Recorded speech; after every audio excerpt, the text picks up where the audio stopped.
where I was, when you've been at a dark place where you've taken life, you kind of like realize the importance of life and the importance of what it means to hold on to it and treasure it and appreciate it more, because you know how quickly you can lose it.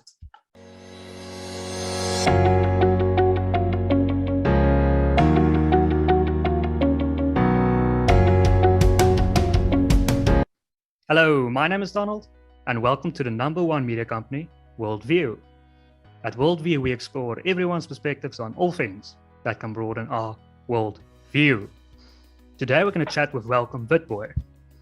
Welcome is a reformed gangster, actor, writer, inspirational speaker, and the director of the BrightSpark Foundation SA. Welcome, good morning. It's so great to have you on the show. Good morning, and thank you for having me. I really appreciate this.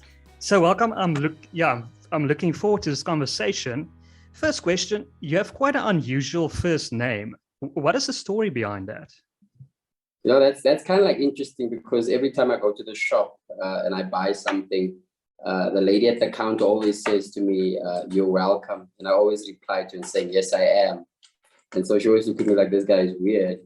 I think my name has become quite a very important part of my life.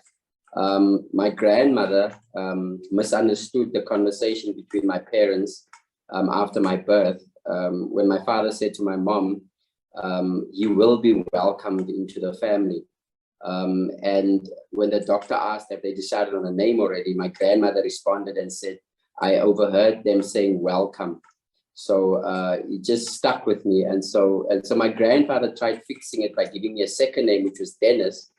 But I think that people loved the first name more. And so I've just continued using it. And it's been like an awesome icebreaker in many instances. But Witbooi, correct me if I'm wrong, is an Afrikaans surname. So did you grow up in an Afrikaans family? It's more of a Namibian surname. My great grandfather is Hendrik Witbooi, who fought in the liberation for Namibia. So it's kind of like a big thing. So whenever I set foot in Namibia, it's always a good space for me to be in, because that's where my cultural heritage and everything is basically from. So yeah, that's where my surname is from. So welcome. A lot of people, our viewers, they might stay in security estates or much safer neighborhoods. So they have no idea what it is like growing up on the Cape Flats. So can you give us some perspective? What is it like growing up in the Cape Flats? Yeah, so for me, I can start by flats. I grew up in a community called Valhalla Park, which is on the offskirts of the Cape Flats line. So you get Kalksteelfontein, you get Bonteheuwel, and you get Gugulethu, Tunyanga East, Khayelitsha. And these specific areas are quite rife in gangsterism, violence, drug abuse, and those types of scenarios. And I think it's predominantly because in the apartheid era, people were moved out of District 6, out of the, staying up in the mountains, moved down to stay closer to the coastline. So those areas were created as a way of just keeping us all together, and I think the frustration and everything built up, and people were not really happy with the being moved from where they were, that they built up so much resentment, anger, and that kind of like turned the community into very violent. Gangs started forming in a way to protect their streets, and then in protecting the streets, the kind of Robin Hood syndrome took on a different dynamic, where it became more of, once you've now become a Robin Hood in your community and you've now done more than you could have, what then do you become? Instead of gangs disbanding, they became more self-destructive.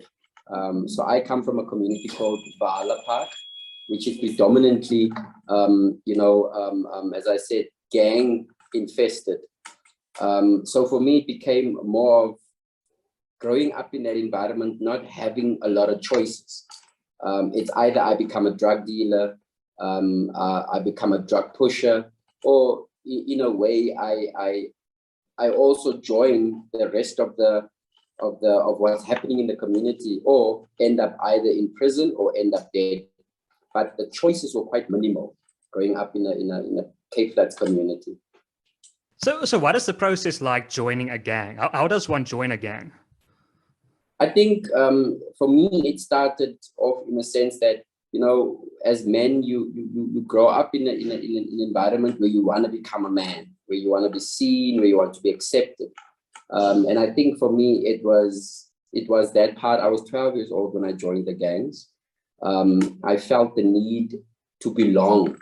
I was at this school, Space Bona, which was a Model C school, and I used to wear a blazer to school, and my grandmother used to fetch me at the bus stop every single day, and I was teased a lot because of that type of overprotectiveness that my grandmother was exercising. But my grandmother had stayed in the area for a very long time, so she knew about the violence, the gangs, the type of pitfalls that I might fall into. So she tried her best to guide me, hence constantly going to fetch me at the bus stop. But when I used to go to the town, the community shop, I used to walk alone. And there were always boys on the corner, speaking the language, teasing people, often asking people for money. And if people didn't want to, they would use these kind of intimidating, ways. And people would just give them because people feared them. And these boys used to tease me a lot. They used to call me different names. They used to call me a sissy. They used to call me a morphy. They used to call me mama's boy, and I didn't like it because I felt like I was part of the community. And I felt that I've earned my right to be accepted as part of the community. So being called those names didn't sit well with me. But at the same time, which is quite funny, was the fact that I internally admired them. I didn't want to be like them. I didn't want to, necessarily stand on the street corners with them, but I admired them. And I think for me, that is what drew me to get to know them more. And that is what also got me into the gangs in the first place. So now a member of a gang, what did you do? Like, I believe you broke into houses. What were some of the acts that you committed as a gang member?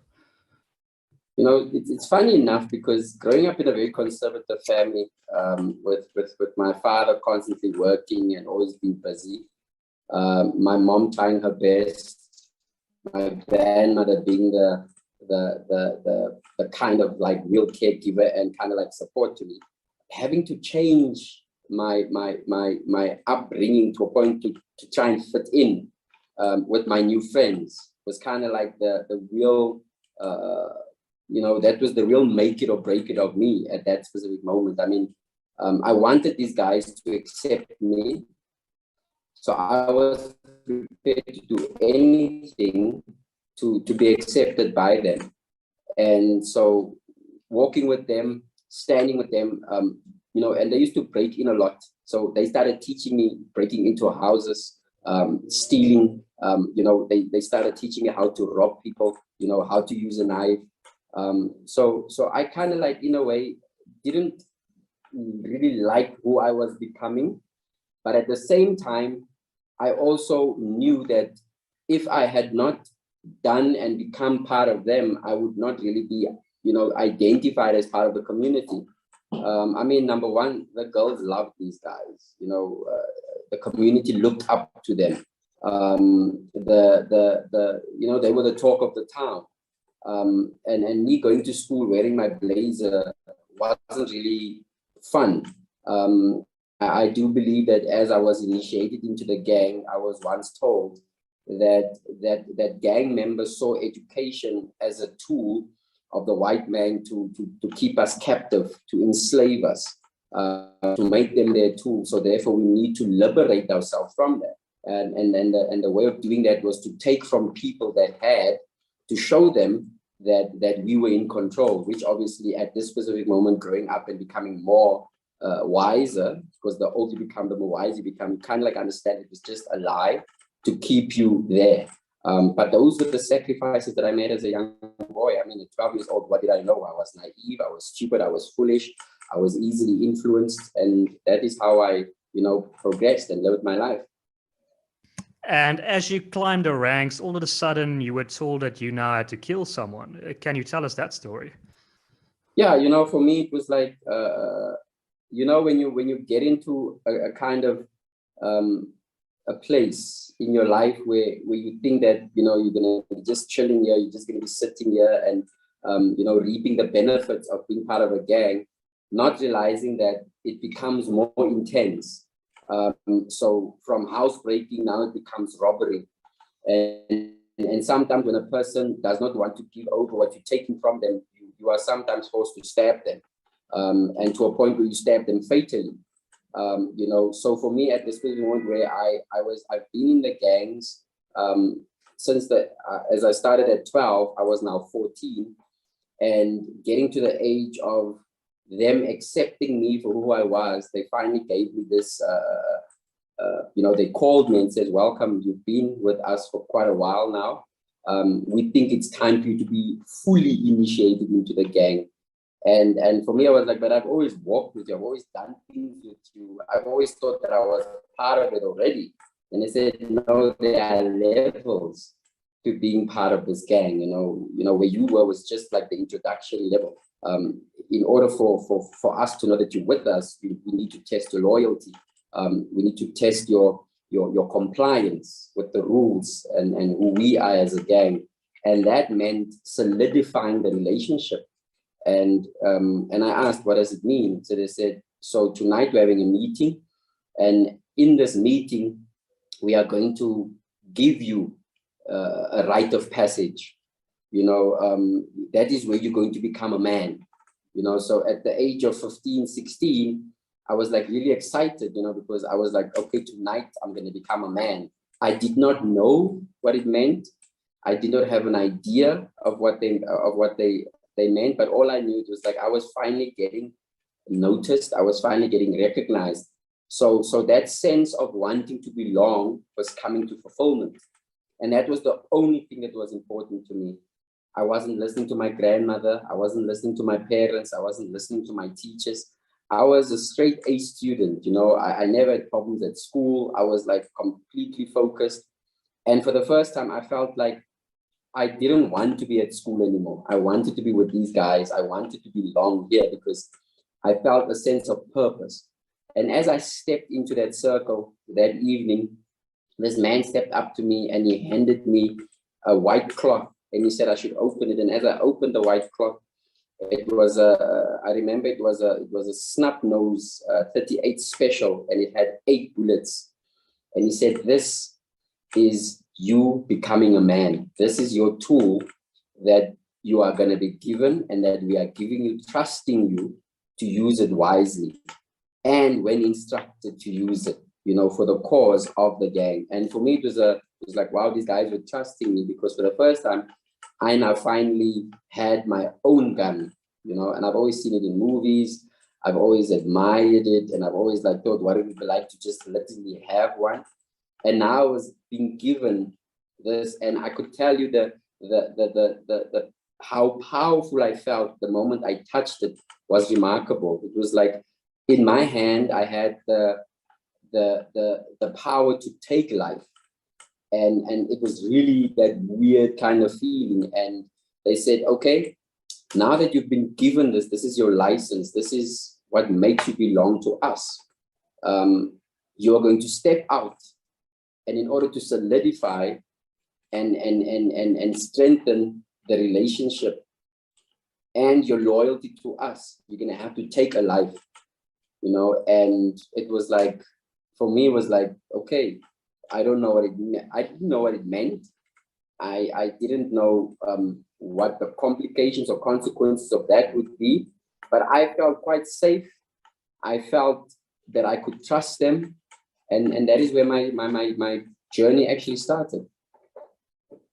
And what happened on the day? They chose a person randomly that you had to kill, if I'm not mistaken. Yeah, and for me it was kind of like weird because, you know, it's like you can't choose an individual yourself. So we would get into a car and we would drive around, and you know, they would sometimes make jokes and say, I think this guy looks like the perfect candidate, you know, and then they would say, no, we're joking, maybe that one, you know. It was that kind of like, now we are deciding who needs to lose their life today, you know. And they were laughing about it, and it was kind of like weird because they were expecting me to take a person's life, and they were just going to randomly select someone, you know. I remember us stopping at this train station, and this lady was walking out of the train station, and she was going towards her car, and the car stopped, and these men says, that's your target, you know. And I said, okay. And then I took my gun. They showed me how to load the bullets. I stepped out of the car. I approached this lady and I pointed the gun at her. And her first reaction was, please don't shoot me. Take what you want. You know, she proceeded to hand me over a bag. She wanted to give me her car keys, you know, and I could see that she was truly afraid. And I could understand and feel that I had the power right now to decide, you know, whether I wanted to end her life. And the guys were shouting and saying like, just do it, but we don't have time, do it, you know. And as she was holding her stomach, she said to me, please don't shoot, I am pregnant. It was at that moment that I realized that if I were to shoot this woman, I wouldn't just kill her, but I would also kill an unborn child. And my mind literally went into overdrive. I had to quickly think on my feet and decide that, is this the type of man that I want to become? The type of man that would ultimately take two lives as opposed to the one life that I was requested to take, or that I was, coerced into taking. And at that moment, I decided, you know what, instead of taking a life, I said, get into your car and let's drive. I felt that I could negotiate with these men and say, listen, instead of taking her, maybe we should just take the car. You know, let's just do that kind of fair exchange. And I couldn't drive. So I asked her to drive her own car. And I said, just follow the guys in front. And I realized as we were driving and she was talking to me, telling me that she's got, you know, she's got a baby on the way, you know, she's got a family, and she started talking into my head about like, I just want to be a mom. I kind of like understood the relationship I had with my mother, how tough and difficult it was growing up with my mom, who wanted me to be tough, who wanted me to be a good man. And I kind of like realized that she's really, you know, as this woman is speaking to me, she's really reminding me of those values that I grew up with as a child myself. And I realized that if we were to leave this area and go to where these men were, they were definitely going to kill her. And so we stopped at the robots and I said, well, just jump out of the car and run as fast as you can. And that is at that moment when she stopped and at the robots she jumped out. I attempted to pretend as if I was chasing her. And the one guy came out and asked me, how stupid can you be? Why didn't you just kill her? She saw your face and all of that stuff. And I realized that, you know what, these men are quite pissed and maybe I might lose my life at the end of the day. But in my head, I kind of like thought that what I had done was more important. So as we were arguing, we were surrounded by the community police, and it was just chaos, and we were all arrested on that night. And as we were in this police vehicle, these men started to negotiate and say, welcome, because this was your mess. You did not do what you were supposed to do. You need to stand for this case. You need to tell the police that you don't know us, that we have nothing to do with this. And in exchange, we will take care of you. We will take care of your family. We'll come and visit you in prison. But because you are underage, you might not even get a harsh sentence. They might just give you a warning, 6 months, and then you'll be out. And I believe them.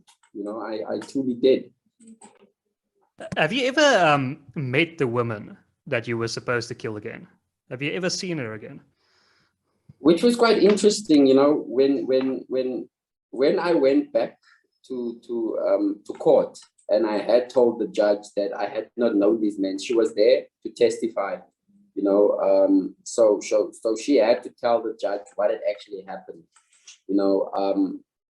I was too ashamed to look her in the face because I had realized that I had actually, did what I did, and there was a whole lot of charges. There was kidnapping, there was, attempted murder, there was extortion.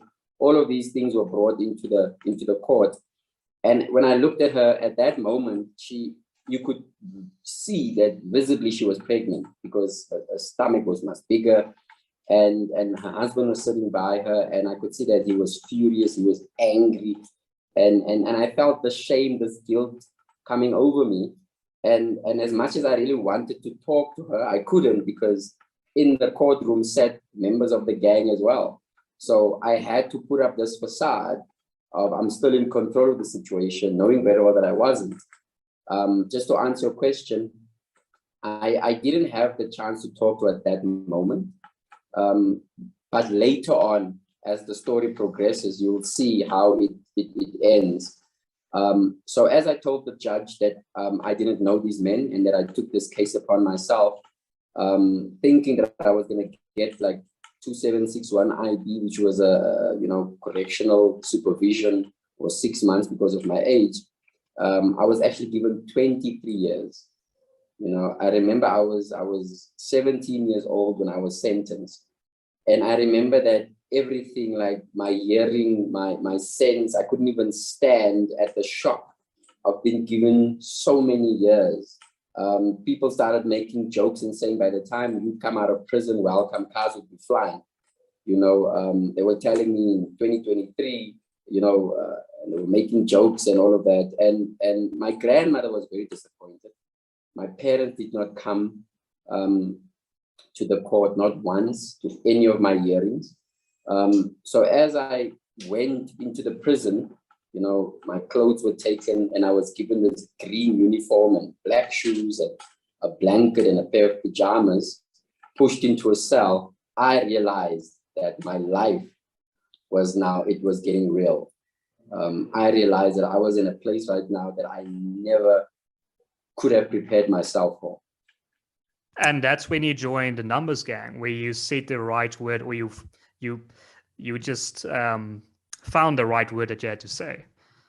Yeah, I remember this guy coming up to me. I was standing there, rightfully in a correctional services setting. A correctional officer needs to appoint a bed, so take you to your bed and say, this is where you're going to sleep, show you your cupboard, put your stuff in there. But I was sent to Pollsmoor prison, which was the one of the 5 most deadliest prisons in the world. And I was just pushed into the cell, and it was this other guy next to me that was also with me. And as we were standing there, these 2 men approached us. And this one guy asked me, who are you in prison? And I said, I'm welcome. And this guy just slapped me. I was like, okay. And then he asked me again, who are you in prison? And I said, welcome. And he slapped me again. And in my head, I clearly thought to myself that I'm not welcome here. So the guy next to me, when they asked him, who are you in prison? He responded by saying, Frans van Jonalanga. And nothing happened to him. So I thought, if he could say that, maybe I should say the same. And I then said, Frans van Jonalanga, and nothing happened. So that's where these men came and they said, you've made the right decision, you made the right choice. And they then took me to the back of the room and started telling me about what prison is about, how I'm going to have to live. And the fact that I have now chosen to become part of the numbers gang. I didn't even know that I had chosen to become part of the number gang. I did not know that what I actually said was that I was willing to become a member of the 28s, which was one of the 3 most powerful number gangs within the prison system. And for our viewers, I mean, you've mentioned that Pollsmoor is one of the 5 most deadliest prisons in the world. What is daily life like in Pollsmoor? Being there and being in the thick of things, like, in a room that's supposed to accommodate, 20 to 30 men, we were 120, to 150 in that small space. Beds were literally 3 stacked on top of each other. There was little mattresses on the floor with men literally slept like sardines, waking up early in the morning for attention, having to, having breakfast at 7 in the morning and 1 hour exercise, but being locked up for 23 hours, witnessing the frustration that men have. Because, I mean, imagine people confined in that space for such a long time. Just a man rubbing up against you was a fight. Just making a stupid joke and it being misunderstood was a stabbing. So that was the kind of thing where you literally saw men raped, men stabbed, men killed. When the numbers used to fight with each other, it was knives coming out, and you were in that process where you couldn't run anywhere, you couldn't hide, you couldn't run out of the room because you were literally in that space, having to witness that. It's either you witness it, you fall victim to what's happening, or you join and also fight, because it's all about survival. And for me, that is what I chose. I chose to say, I'm not going to live for the next 23 years of my life, ducking and diving, attempts of men trying to rape me, attempts of men trying to stab me, attempts of men trying to use me. I'm definitely have to choose. And that is where a man said to me, if you want to really have influence in prison, you need to stab a correctional officer and gain your stars. And once you gain a star, you gain respect, recognition, and loyalty. And just quickly, this numbers gang, it's the only gang in Pollsmoor. Yeah, there's no other number. So you get the 26s, 27s, and 28s. And funny enough, contrary to popular belief, people always say, yeah, but the number gang this, the number gang that. But if you think about it, when I was in the number, I actually realized something very important in the sense of saying that outside in South Africa, there's so many street gangs. There's the Yakkies, there's the Dixies, there's the Vatos, there's the Baratos, there's various gangs. There's the Mongrels, there's the Americans, there's the Achas, there's the HLs, I can name them. Imagine a place where they all meet. And once they get to that place, they need to park their sense of revenge. They need to park their sense of animosity and join a number. And for the amount of years that they're going to be in that prison, literally have to be a brother to the enemy. It was like a weird kind of sense, but it was the only way that peace and tranquility could actually resonate in the prison environment. I mean, if you look at prisons like in the States, where the Crips and the Bloods are fighting in the penitentiary prisons, like if a Crip comes into that prison in the States and he's put into, the other side of the prison, they would literally kill him because he's an opposing gang member. But in the South African prison, it doesn't work like that. You literally have to leave your gang at the prison door and enter and choose a number, and throughout the years of being there, live in tranquility and peace. And once you leave prison, you can then continue fighting your war if you want to.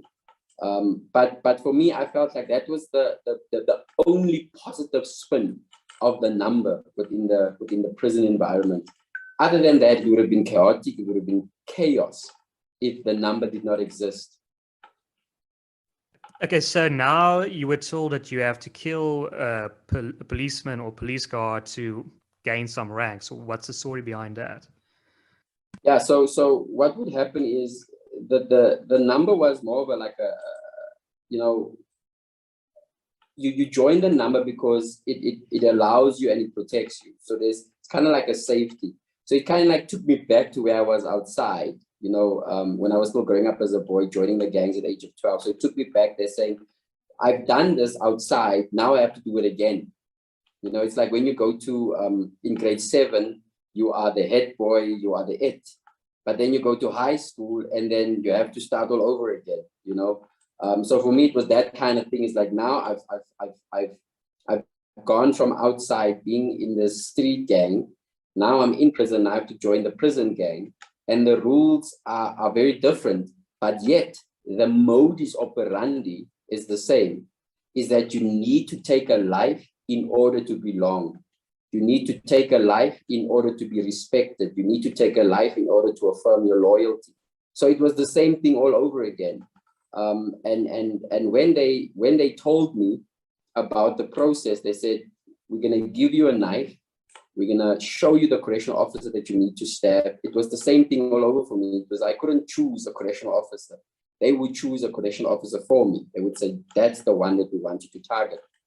And the general of the number had his own intentions as to why he chose that member. You know, it was always him wanting to do his own thing, or he had his own intention. I could not tell him what to do because he was in charge of the number. So when they gave me that knife and they said, that is the member that we want you to stab, they said, but when you go and stab, you're going to go with two men. These men were called draad and glas. In English, a wire and a glass. So in prison term, a wire represents somebody that hears everything, and a glass represents somebody that sees everything. So these men had two choices, or these men had two very important responsibilities. The first one was, number one, to make sure that I actually stabbed the correctional officer. And if I failed to do so, they also had knives, so they must stab me. So it was that kind of thing of saying, okay, so if I get to the correctional officer and I get cold feet, I would be the one being stabbed. And the other reason why they were there was that if I had stabbed the correctional officer, I have to throw my knife to the back. They would pick it up, conceal it, and walk away. Because if there's no knife found on me, I can't get an added sentence. You know, so that was the kind of, you know, where they protect you, but at the same time, do you harm. So it was a very difficult position. So for me, it was like I had to make a choice. Do I take the life of this correctional officer, or do I allow them to take my life? And that was the tough decision that I had to make again. So as I stepped up to this correctional officer, because he knew me, he was working in the unit, he didn't suspect that I would do anything. He didn't suspect that I would harm him. And as I stabbed him in the neck, and I watched him fall, bleeding, and a part of me, that conservative, good boy, wanted to help. But I also knew that going down to help him would also be my demise. And that is where the rest of the correctional officers came, and they took me down and beat me to a pulp and put me in solitary confinement. And I was there for like 4 weeks, you know, dark cell, no lights, you know, being woken up with a hose pipe every single morning, you know, food being thrown at you, you know, and the powerlessness, the loneliness, you know, being in that cell and, you know, becoming, you know, a different type of person, because right now you've taken your first life. And I remember that day when they released me back into population, I had men standing straight in a line, the prisoners standing straight in a line, all raising their fingers in the 28 salute, and respecting me and giving me that salute to say, now steps a man out of that dark cage. Now steps out a man that has now become almost like born again, you know, that kind of respect amongst these men. And when I saw that, my world changed completely. And I went on to do it more often. And I ended up, you know, at the age of 21, I had 2 stars on my shoulders, on both sides, which meant 4, you know, 2. And then at the age of 24, I had 3 stars on both my shoulders. And at the age of 25, I became the youngest general of the 28s within the entire history of Pollsmoor prison. And that then started my life of where I was now in charge of 2,500 men. And you earned 500,000 Rand a month. And yeah, and coming with the responsibility of being a general, obviously all the types of businesses that run in prison, I was in charge of them, you know, solicitation, extortion, drugs, all kinds of things that was happening. It was my responsibility to make sure that everybody was towing the line and that the money was coming in. You know, obviously in prison, we didn't work with hard currency, but money was being smuggled in, drugs were being smuggled in, the exchanging was happening. Just to give viewers an understanding of how it works is that the 26ers, within a corporate setup, they would be the distributors. They would be they would be the ones that would sell. You know, if you needed a saw to saw your way through a bar in prison, they would obtain it for you, and then you have to pay them. But whatever you give them, 75% of that comes to the 28s because they are in control. So if they sold you marijuana, 75% of that comes to the 28. If they sold you cocaine, 75% of that comes to the. So that's how the money was being made. Obviously, the 26ers weren't always happy with the terms and conditions. That is why the 27 was there to maintain that. So in the corporate setup, the 27 would be HR, you know, making sure that everybody towed the line, you know, keeping to the terms and conditions, keeping to the, you know, the rules, the regulations that needs to be followed. And if they do not follow those rules and regulations, there would be punishment. So, and the 27 would then be forced to appropriate that punishment. And the 28 obviously would be the ones that secured certain places within the prison. Like the 28s were predominantly found in the kitchen. And the reason why they were found in the kitchen, because the kitchen was the entry point for things outside. You know, the kitchen, you know, the butter, the milk, everything needed to come from inside. So it was that kind of regulation.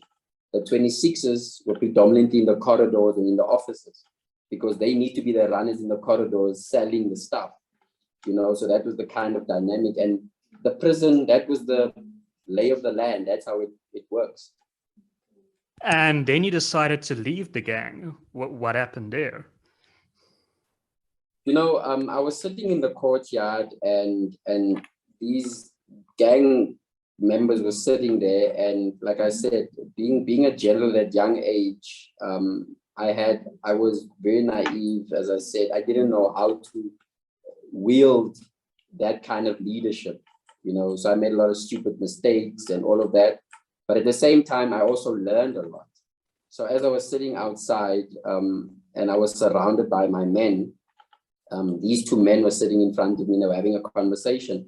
And the one man was saying to the other one, yo, brah, just the other day, yo, I was breaking into this house and I saw this woman, she was alone. And there was nobody there, and she had this, you know, this nightie on. I had my way with her. I raped her and stuff, and they were laughing about it, you know. And the other one talked about how they used to rob and stab and kill, and they were like, there was no remorse in what they were saying, you know. And suddenly I thought that imagine if I were to be a father one day. What kind of father am I going to be? And imagine if people asked my daughter, like, what does your father do? Or who is your father? And my daughter responded by saying, you know, my father is a gangster. You know, what legacy would I leave behind for her? And how would I be able to protect her against men like this, that found joy in hurting others, that found pleasure in killing? And for me, that became my turning point. And I realized that this is not the type of life I wanted for myself. 7 years, I've been, you know, in a position of authority and power. And I've made so much money in prison, but I didn't feel content. I did not feel happy. I did not feel safe. I mean, imagine every single night sleeping, but my one eye was always open because I was always worried about what if they kill me, what if they come for me? And, you know, so for me, it was that constant, like, imagine having all of that power, but yet at the same time, you know, leadership with fear, they don't necessarily go together. And I was walking down the corridor on my way from another unit, and I met this scrawny little man who was doing prison ministry, and he looked at me and he said, welcome. I heard so much about you. I just want to give you a message. And I said, what do you want to say? He said to me, imagine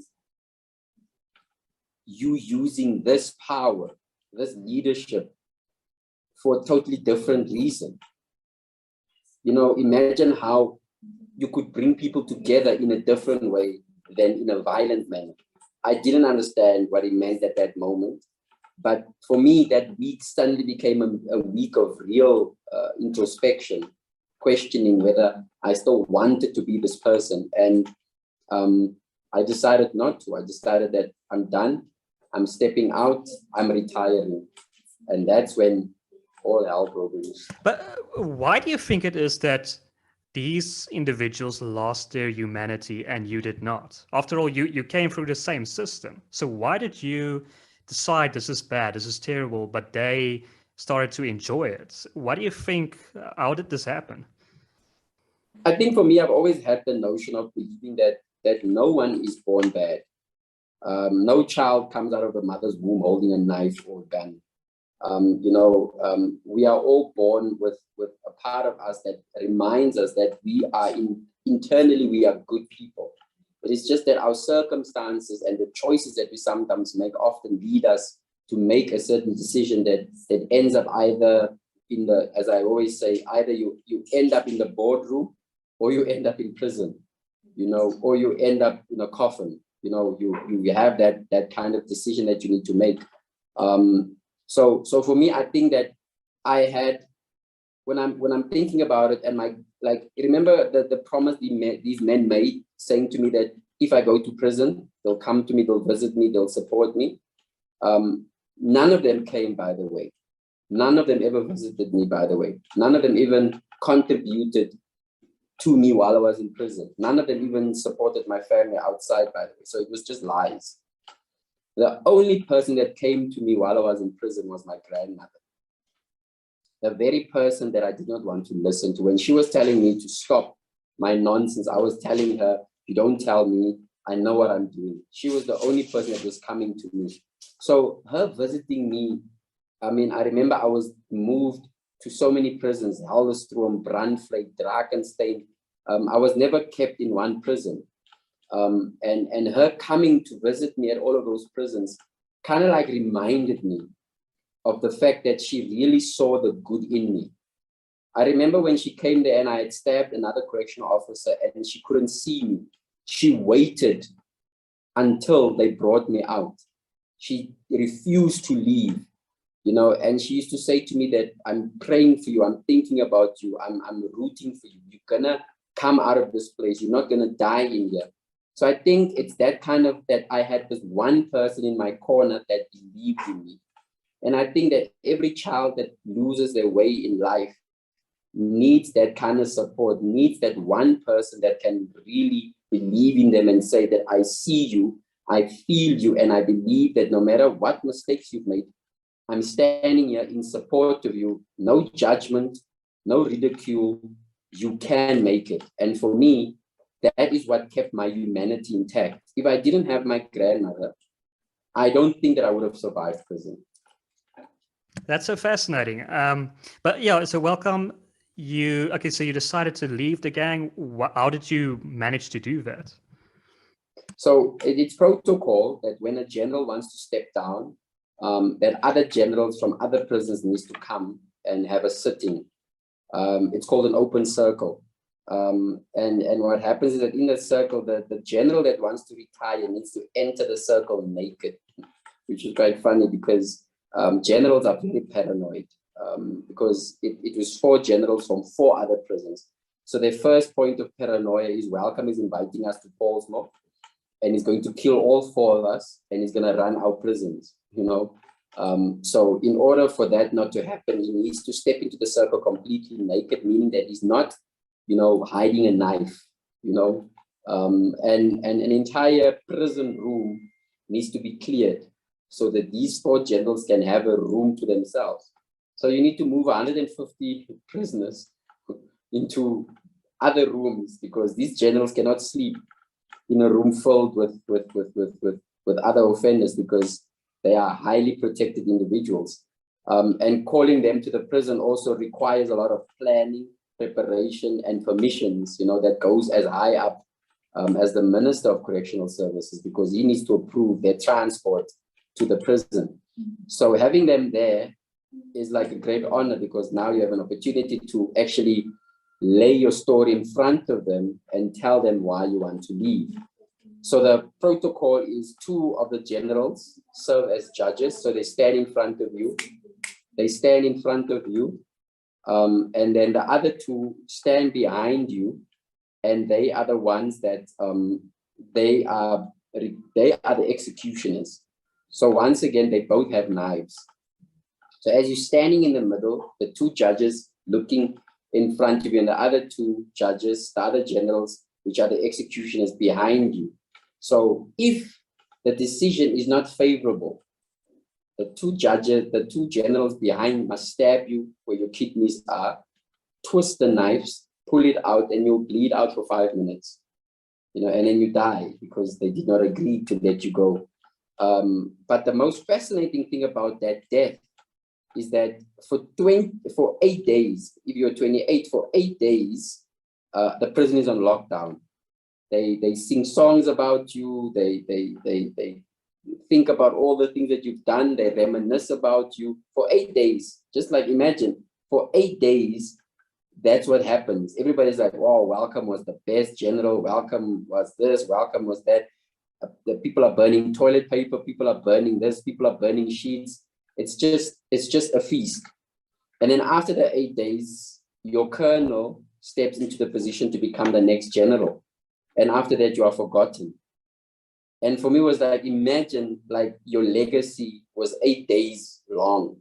Who wants to live a life like that? I mean, Nelson Mandela's legacy has been longer than 8 days. And for me, it was like, I don't want to have a legacy of 8 days. As I was standing there and said to these guys, gentlemen, I'm choosing not to continue this journey. I'm choosing me. I'm choosing to become a father. I'm choosing to make different life decisions. I need you men to let me go. And these men said, but Welcome, you did so much. You've raised a lot of money. There's order. You've done such a lot of awesome work. Why do you want to just leave all of this behind? And just for a backstory in the life of a general that steps out of prison, there are benefits. So if you're a general that leaves prison, you are given a package.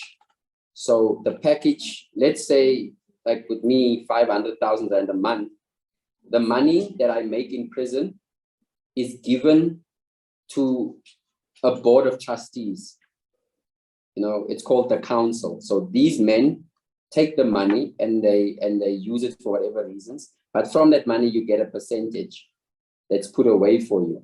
So if you have made that for years, you get your cut. You get a car and you get a house. So that's your package. If you get less than 500,000, then it's probably a Mazda. If you get like 500,000, it's Mercedes Benz or BMW. If you make less than 100,000, then it's probably like what, a Chico? I don't know. But that's the kind of so there's a lot of incentives and benefits to being a general. Hence, many of these guys don't want to leave the number because they know that at the end of the day they'll get something. But it's still a life sentence because you are never really done. You are never really out. And for me, I wanted out completely. I didn't want the benefits. I didn't want the incentives. I went into that circle with a clear mind and saying to myself that I'm choosing. I don't want the benefits. I don't want a percentage. I want nothing to do with the number. I have my ranks. I'll just be in the background. I don't want to say anything. I don't want to comment. I don't want to order. I don't want to command. I just want to do my time, go home, start a family, and live my life according to my standards. And the men said it's going to be a difficult decision to do Welcome. So they asked me to step out of the circle as they were discussing what they should do. At that moment, when they were discussing, one of the generals called me and said, Welcome, do you remember 6 years ago? I couldn't read, I couldn't write. You taught me to read and write. I'd already forgotten that I taught this guy to read and write. I mean, 6 years ago, I was probably at the Alderstroom or a different prison, you know, and this guy told me that you taught me to read and write. One of the other generals, which is quite interesting, said to me that he had an argument with his girlfriend in the visiting area. And I asked my grandmother to sit with him, and I spoke to his girlfriend. I said to his girlfriend, listen here, brah, it's tough in here. Give your man a break. And he said, because of the conversation you had with my girlfriend, we are still together today because of you. So what I'm trying to say, Donovan, is that no matter how ruthless I was in my leadership as a general, that did not save me from death that day. That did not save me from their knives. What saved me was that little act of kindness. Just that one act of kindness saved my life. I took time to teach this guy to read and write. And that is why I always say to people, no matter where you sit in life, whether you're a CEO, whether you're a director of a company, whether you are a leader somewhere, it is not your ruthlessness and your approach and how strict you are and how big you are that you know, that allows people the opportunity to respect you for who you are. It is actually your kindness towards people that builds the credibility of who you really need to become. And for me, that was my saving grace. The fact that I taught this guy to read and write, that saved my life. And that is why I'm sitting here and I can do the work that I do and continue my work. Yeah, that's such a good point, the message about kindness. But welcome, what is the work that you currently do? How are you trying to stop this from happening to younger kids? Yeah, so I founded a foundation called BrightSpark South Africa, which is specifically aimed at helping boys and girls, you know, get out of the gangs. Because we do understand that most of our kids want to be part of gangs because they see the bling. I always say to people that when I walk around with my rings and with my chains, they're like, hey, is he still part of the gang? And I say, no, it is an attraction. It is a drawing card. When kids see me with this bling, they draw closer to me, and that's an opportunity for me to, you know, have a conversation with them. It's an opportunity for me to really get them talking about, why do you think that having a Mercedes-Benz or a BMW or rings or bling is important as opposed to being a good human being, living a life without helping, supporting, and building a community in the right way, instead of breaking it down, thinking that you are actually helping. But when you sell drugs, when you kill, when you fight with other gang members, you're only destroying the foundation and your moral value as a human being. So that's the kind of work that I do, is like, we help young people who are caught in gangs to get out of the gangs. We work with boys and girls, and we inspire them to think beyond their circumstances, to say to themselves that I'm not going to be a product of my circumstances. I'm going to be bigger than my circumstances. I'm going to step out into the world and be and express my talent. We have an APC Academy that stands for Acting, Photography, and Choreography, where we help young people identify with their artistic selves. You know, we have photography, and photography we use in a sense of saying, instead of plucking that flower, you know, we say to them, take a picture of that flower, because that flower continues to bloom. It continues to be an important part of society, instead of coming and just plucking things out. You know, it's a moral fiber of realizing that we can take pictures of beautiful things. We don't have to capture them, cage them, and look at them every single morning when we wake up. We can allow the bird to be free. We don't have to catch the bird and put it in the cage. You love a bird, take a picture, you have it. You know, it's that kind of thing that we teach our young people, and it helps them to understand the value of life.